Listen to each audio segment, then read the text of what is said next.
জয় গীতা, জয় গীতা, জয় গীতা। সবাইকে রাধে রাধে, সবাইকে নমস্কার। গীতা আমাদের সৎ রাস্তা দেখান, গীতা আমাদের সঠিক পথ আমাদের দেখান, যে আমাদেরকে কি করে জীবন তৈরি করতে হয়। সেই গীতার মধ্যে ভগবান শ্রীকৃষ্ণ মহাভারতে সেই কুরুক্ষেত্রের ময়দানে মাঠের মধ্যে ভগবান শ্রীকৃষ্ণ এই গীতার জ্ঞান অর্জুনকে দিয়েছিলেন। শুধু অর্জুনকে না, সমস্ত জগতের মানুষকে, আগত কলিযুগের মানুষকে এই গীতার জ্ঞান দেওয়ার জন্য ভগবান শ্রীকৃষ্ণ এই গীতা তিনি স্বয়ং তার মুখাসিত বাণী ভগবান অর্জুনকে শুনিয়েছেন, আর অর্জুনকে মাধ্যম করে সমস্ত জগৎকে মানুষকে এই জ্ঞান দিতে দেওয়ার জন্য ব্যবস্থা করেছেন। তার জন্য নিত্য আমাদের গীতা শ্রবণ করা দরকার। আর নিত্য গৃহে বসে, ঘরে বসে আমাদেরকে গীতা অভ্যাস করা দরকার। যে গীতা আমাদের নিত্য গুরুর উপদেশ, জগতের গুরু, সেই বিশ্বব্রহ্মাণ্ডের মালিক, তিনি আমাদেরকে কীভাবে আমরা চলবো, সেই জ্ঞানগুলি আমাদেরকে দেখিয়ে দেন। তো কালকের ভিডিওতে যে 10 নম্বর শ্লোকে, 10ম অধ্যায় 10 নম্বর শ্লোকে বলা হয়েছিল যে আমাদের প্রতি আসক্তি যে হয়, যে আমার প্রতি আসক্তি, সংসার আসক্তি হন না, প্রেমপূর্বক আমার ভজনা করেন, তাদেরকে আমি সৎ বুদ্ধি প্রদান করি, এবং যার দ্বারা আমাকেই প্রাপ্ত হন। তো এটা ছিল 10 নম্বর শ্লোকে ভগবান শ্রীকৃষ্ণ বললেন। এবার 11 নম্বর শ্লোক ভগবান শ্রীকৃষ্ণ আরও এখানে আমাদেরকে শিক্ষা দেন। তো বলতেছেন, তেষা মে বানু কম্পা পার্থ মোহ মজ্ঞান জং তমহ নাশায়াম্য আত্মভাবস্থ জ্ঞান দীপেন ভাসবতা। অর্থাৎ সেই ভক্তগণের প্রতি কৃপা করার জন্যই তাদের স্বরূপতার স্বভাবের মধ্যে অবস্থিত আমি তাদের অজ্ঞানজনিত অন্ধকার দেদীপ্যমান জ্ঞানরূপ প্রদীপের দ্বারা সর্বতভাবে নাশ করে থাকি। সেই ভক্তগণের প্রতি, যে যারা আমাকে প্রেমপূর্বক শ্রদ্ধা করেন, যারা আমাকে নিত্য আমার সাথে যুক্ত হয়ে থাকেন, আমার প্রতি আসক্তি হন, সেই ভক্তগণের প্রতি আমি কৃপা করি। আর কৃপা করেই তাদের স্বরূপেই আমি তাদের মধ্যে আমি অবস্থিত থাকি। আমি তাদের দেহের মধ্যে, তার হৃদয়ের মধ্যে আমি স্থান নেই, আমি তার স্বরূপেই আমি সেখানে অবস্থিত থাকি, সেই ভক্তের হৃদয়ে বাস করি আমি।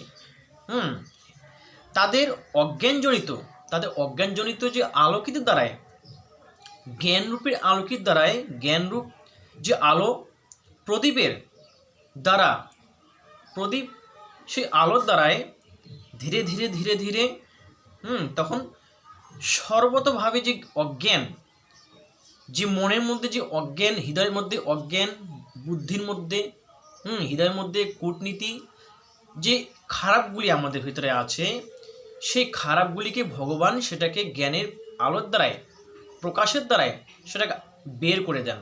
তখন ভগবান কি করেন, সেখানে ভক্তের হৃদয়ে তখন ভগবান এখানে বাস করেন। আগে ভক্তকে আগে মার্জন করে দেন। যারা ভগবানের কাছে অর্পণ করেছেন, নিজেকে সমর্পণ করেছেন, ভগবান কি করেছেন, ভগবান কি করেন, আগে ভক্তের হৃদয়টাকে, ভক্তের মনটাকে, ভক্তের বুদ্ধিটাকে, বিবেক চেতনা থেকে খারাপ, যে আমাদের ভিতরে যে খারাপগুলি আছে, কাম, ক্রোধ, লোভ, মোহ, মাৎসর্য, এই যে কূটনীতি, অহংকার, অন্যকে অবহেলা করা, নিজেকে গৌরব করা, অভিমান করা, এগুলোকে ভগবান বের করে দেন। তখন ভগবান বের করে যখন শুদ্ধ হয়ে যান, তখন ভক্তের হৃদয়ে তখন এখানে অবস্থান করেন। আর বললেন, তাই ভগবান কৃপা করে তার ভক্তকে অপরার প্রাধান্যে হওয়া কর্মযোগ এবং পরার প্রাধান্য হওয়া জ্ঞানযোগ উভয় প্রদান করেন। তাই ভক্তের কর্মযোগের প্রাপণীয় তত্ত্ব নিষ্কামভাবে এবং জ্ঞানযোগের প্রাপণীয় তত্ত্ব স্বরূপবোধ উভয়ই সহজে লাভ হয়।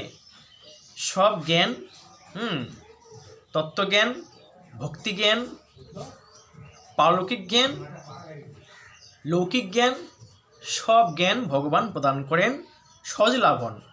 কর্মযোগ প্রাপ্ত হলে ভক্তের দ্বারা জগতের উপকার হয়। যে কর্মের জ্ঞান, যে কর্মযোগ প্রাপ্ত হলে ভক্তের দ্বারাই জগতের কল্যাণ হয়। একমাত্র ভক্তের দ্বারাই জগতের কল্যাণ হয়, সাধারণ দ্বিতীয় কোনো ব্যক্তি দ্বারাই এখানে জগতের মানুষের কল্যাণ হয় না। বৈষ্ণবের দ্বারাই, সাধুর দ্বারাই এই জগতের কল্যাণ হয়। কারণ বৈষ্ণবই আসে, একমাত্র সাধুরাই আসে যে মানুষকে সৎ রাস্তা দেখিয়ে দেন। তাহলে বৈষ্ণবই তো ভগবান স্বরূপ, ভক্তই তো ভগবানের স্বরূপ। এখানে গীতায় বললেন যে যারা ভক্ত তাদের স্বরূপেই আমি সেখানে তার কাছে আমি অবস্থান করি, তার হৃদয়ে বাস করি, আমি সেখানে আমি বাস করি, ভক্তের হৃদয়ে বাস করি আমি, এবং তার দ্বারা আমি জগৎকে উপকার করাই, আমি জগতের মানুষের কল্যাণ করাই, সঠিক রাস্তা দেখাই, সৎ রাস্তা দেখাই আমি। এবং জ্ঞানযোগ প্রাপ্ত হলে ভক্তের দেহাভিমান দূর হয়ে যায়। যে যখন মানুষের জ্ঞানযোগ প্রাপ্তি হয়, জ্ঞানযোগ ভগবানের জ্ঞানযোগ যখন প্রাপ্তি হয়, কর্মযোগ প্রাপ্তি হয়, তার সব কিছু দেহের অভিমান, গৌরব সব কিছু দূর হয়ে যায়, নির্মল হয়ে যায়, শুদ্ধ ভক্ত হয়ে যায়। তখন সে পরম মহামানব হয়ে যায়, পরম সাধক হয়ে যায়, পরম বৈষ্ণব হয়ে যায়, পরম সাধু হয়ে যায়।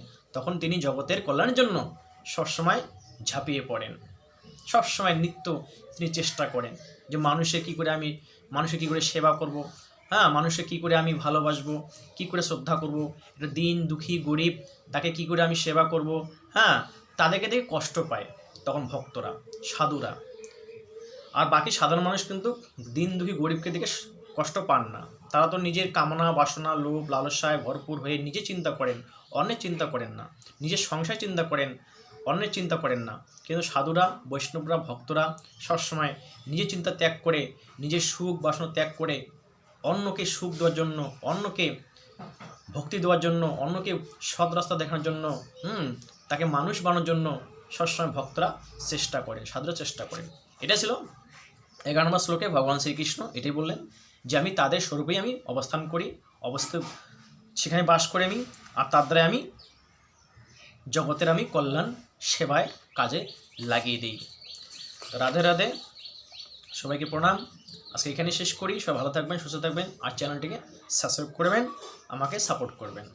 আগামী দিন আরও 10ম অধ্যায় অন্যান্য শ্লোক আপনার সামনে ব্যাখ্যা করব। তো আজকে এইটুকুই, আজকে এখানেই শেষ। রাধে রাধে।